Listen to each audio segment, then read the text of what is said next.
holding the baby in her hand trying to fight someone.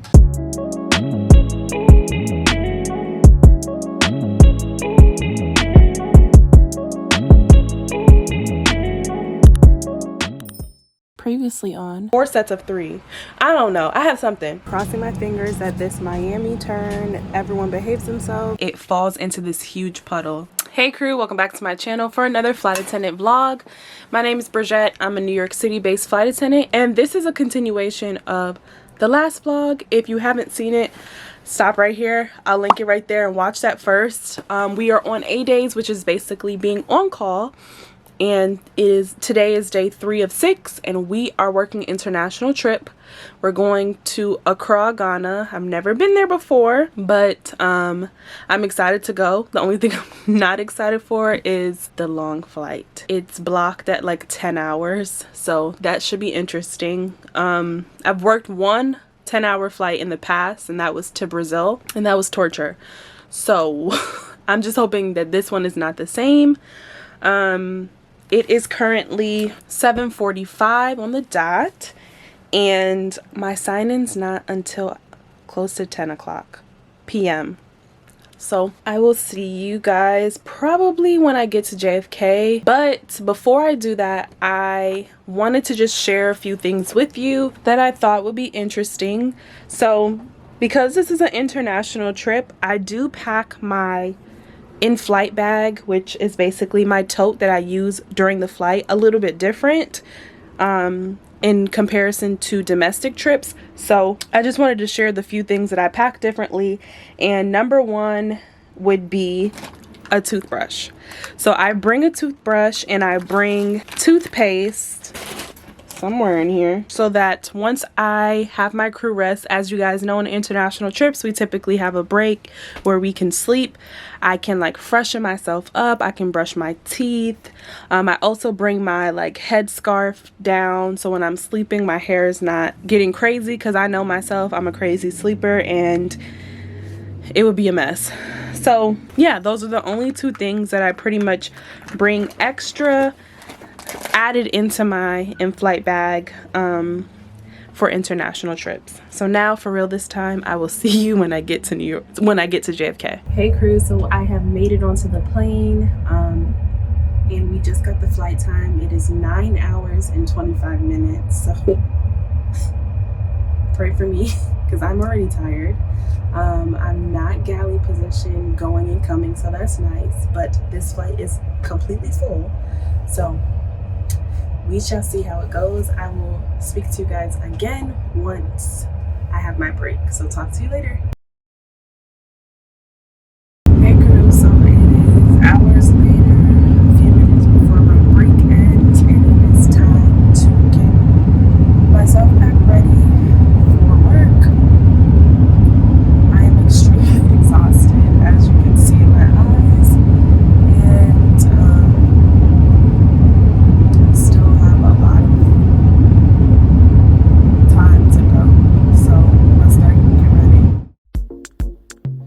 you don't know. Bad man. Yeah. Hey crew, please excuse my greasiness, but we have made it to Ghana, and I thought, let me start off by giving you a room tour, and then we'll talk about how the flight was.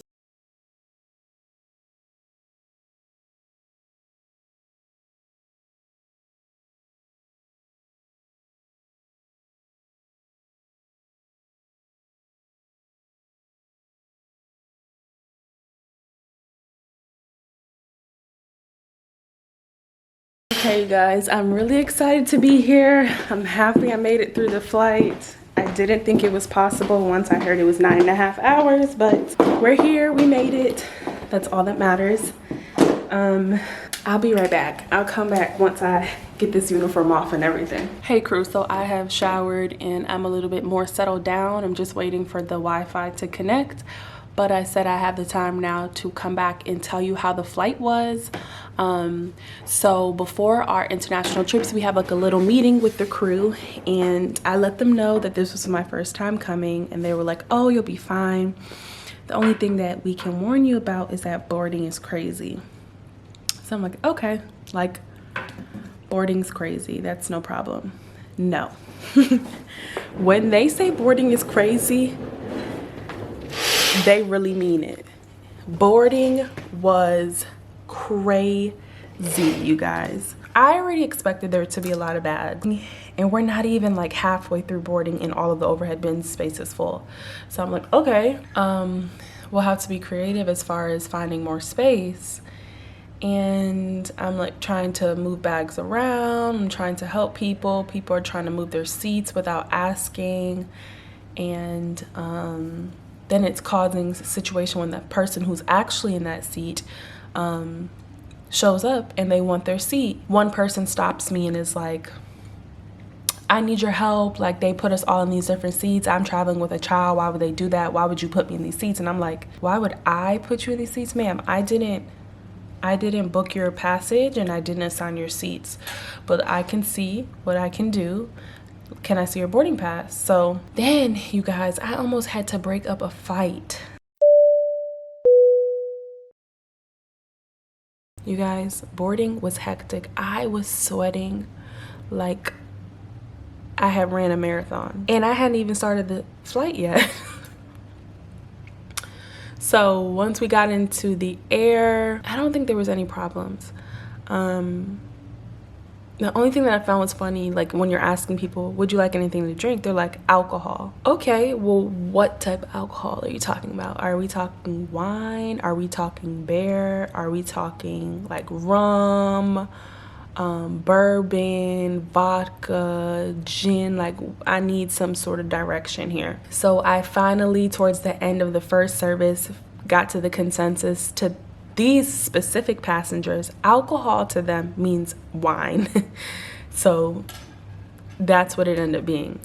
I would definitely say this flight was non-stop work. Like, there was no time to sit down and relax, and every single seat was full. But I'm here, I'm ready to explore.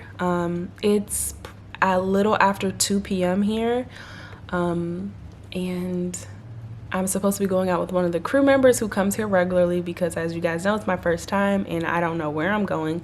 But right now it looks like it's about to rain. I'll keep you guys updated. You will see where I go in the next clip. Talk to you later. Hey crew, so it is hours later. It's around almost 10 o'clock and I took a nap. I think I told you guys that I was supposed to go out with one of my crew members, but I haven't heard from her. Majority of them went to the pool, and I'm not interested in going to the pool because I don't want sunburn again. I was not able to prepare for this trip because, as you guys know, I was on call and I was awarded this trip while being on call. Don't be like me. Typically, flight attendants prepare for all seasons and have a swimsuit, something that to wear if it's cold, something to wear if it's hot in their bag. But I never pack a swimsuit. I'm not a pool person.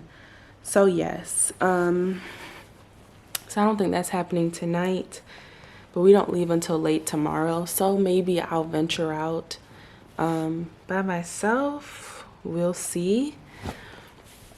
They did say the market was a 15-minute walk. I don't know if I'm willing to do that by myself though. Well, I'll sleep on it tonight and make my final decision. So I ordered room service because I'm starting to get hungry and I was waiting to meet up with the crew member. But what I also wanted to talk to you guys about is on this crew, there's a crew member who I'm not really gelling with, and I'm not liking her interactions between myself and her, especially how she's trying to speak to me. But I wanted to share that with you guys because it's something that can happen and probably will happen because you work with different crews for each trip.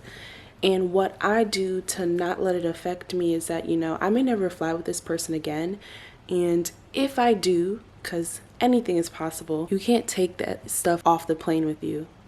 If you have a disagreement, if you have a rough flight, you leave it all on the plane. As soon as you step over that threshold of the plane and the jet bridge, let it fall off your shoulders. So I wanted to share that with you. And if you experience that and you're not the person to speak up for yourself, because I can honestly say for myself, in the past I probably would not have spoken up for myself, but now I just don't tolerate it at all, and I will remove myself from the situation. So yes, that is about it. I will come back again when my food comes, and we'll do a live taste testing and all of that. So I'll see you in the next clip. My mouth is on fire.